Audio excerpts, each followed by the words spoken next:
KNN kusoo dhawaada xubinta maanta oo kale maxaa dunida ka dhacay waa talaado taariikhdu waa 12 bisha February sanada 2019 waa maalinta 43aad ee sanadkan waxa sanadkan ka harsan 322 cisho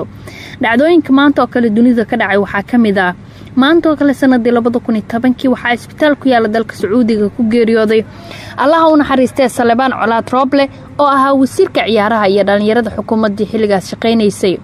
marxuumku waxa uu kamid ahaa dadkii ku dhaawacmay qarxii bishii December 2009 ka dhacay hotelka Shamo oo ay wasiir kale ku geeriyoodeen sidoo kale isla maalintaas Saalax Badbaado oo ka tirsanaa xildhibaanadii xilligaas jiray ayaa laga waayay hotelka uu magaalada Muqdisho ka deganaa Saalax Badbaado maalmo kadib waxa lagu arkay suuqa Bakaaraha oo uu isaga dhiibay al-shabaab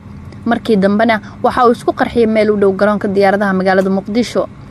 maanta oo kale sanadii 1818 dalka Jili ayaa madax banaanidiisa waxa uu ka qaatay dalka Isbeen oo haysan jiray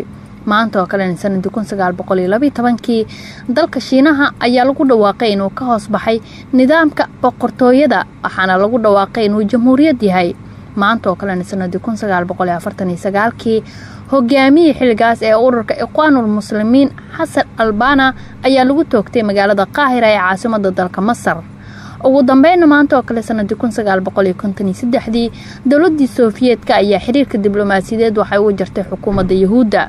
xubintii maanta oo kale maxaa ka dhacay caalamka aygeynta